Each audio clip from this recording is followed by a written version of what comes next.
Hello, Serge here from the backyard driving range. Pretty good swing, but I thinned it just a little bit, and that would have been a pretty good shot. Had a good chance of going on the green, and that's part of what I talk about, good misses. All right, today this daily question that came in to customer service is a little bit long, so I'm going to read it all. Bear with me because it's awesome. I love it. I mean, this is what my ultimate goal for all of you Surgites to get is to start engaging your mind so that you can sense and feel things and figure out that, and take my words and be able to relate it to what in your mind creates the senses and feelings to do what I'm mentioning to do. Because some of the things that I say that I feel and the way I get it to get that feeling might not resonate with you.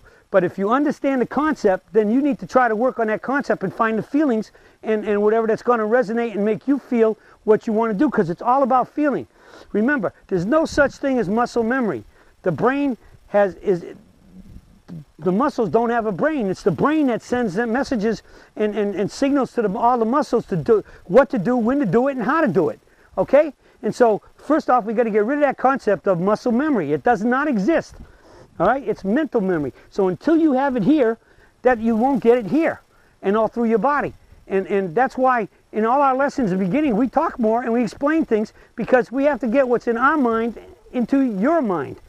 Because, again, muscle memory does not exist. It's mental memory. Your brain sends the messages through the nervous system, through your spine and the nervous system. That's why having a good, functioning nervous system is great.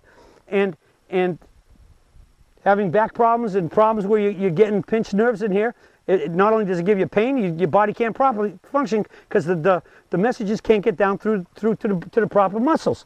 So it's mental memory.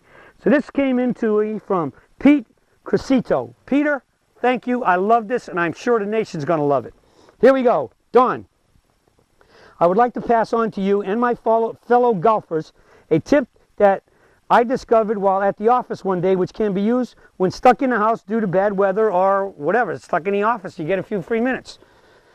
I mean, I've always said, you don't need to be on a range beating balls, sweating bullets, and getting blisters to get better. You can get better just by making practice swings. Do it with your eyes closed, so you awaken more senses of balance and feel. All right, and you can be practicing in your office if you get a few minutes. Close your eyes and practice sitting in your chair or at work. I mean, I remember when I was working, I'd doing manual labor, putting myself through college. I used to do my job. I did it well, but I used to stand there and I used to be doing there and hitting golf balls in my mind. I used to hit golf balls in my mind driving down the road, right? And I'm watching what I'm doing, but I'm just sensing in my mind hitting a golf ball, all right? And so, heck, I'm going to tell you this. One time we were watching Disney Channel, Kim and DJ, when they were really young, and DJ was on the end of the couch, and Kim was in the middle, and I was sitting this end, and my wife Susan was over there, and we're watching, one of the cartoons or whatever from Disney Channel, and DJ every now and then just jumped up and started making swings.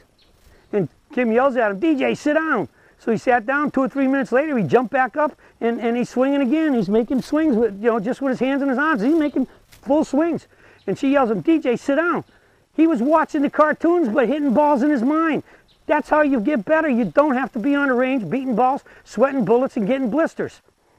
But back to Pete's letter.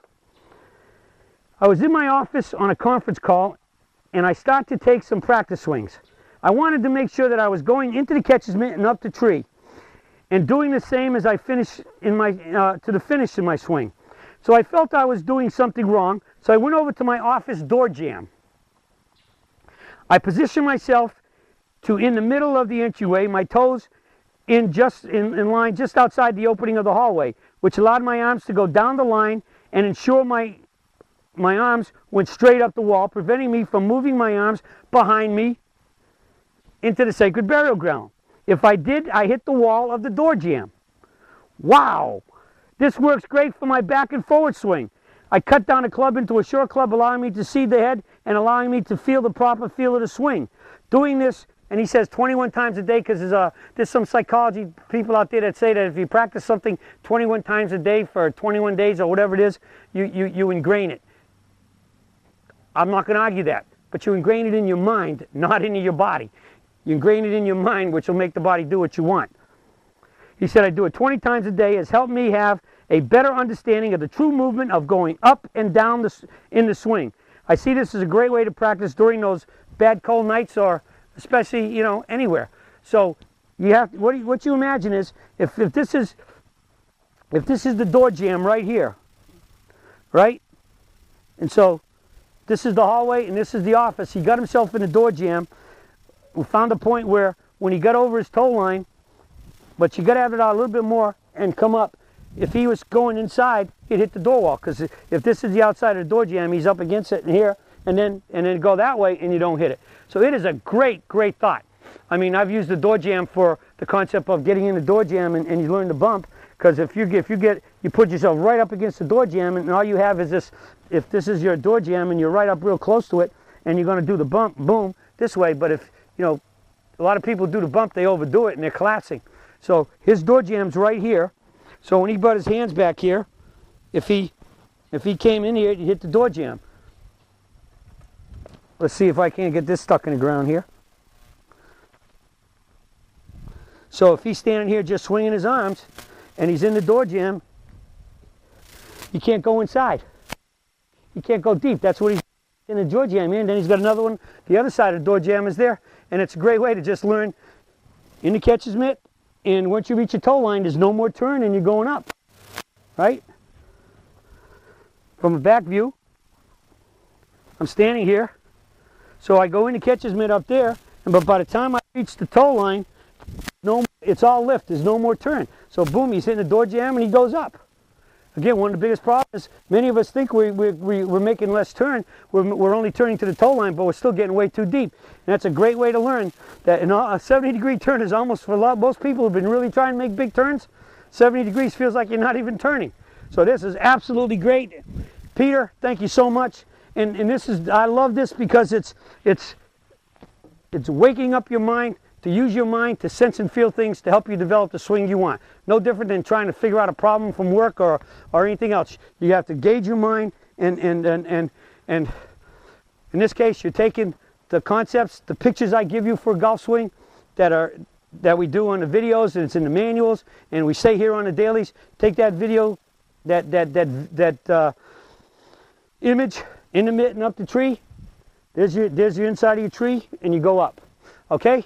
Thank you so much, Peter. Hope this helps all of you. I'm sure, Peter, you're absolutely correct. It will help a lot of folks, because the door jamb, this is another way of doing the door jamb, as I just gave you also the concept of it with learning to bump. So, Peter Cressito, thank you so much, and I'm sure it helped you and it'll help a lot of other folks. And that's what we're all here to do on these dailies and everything else, is to help each other stop playing better golf using the Peak Performance Golf Swing. That's it for today, and I'll be talking to y'all again soon.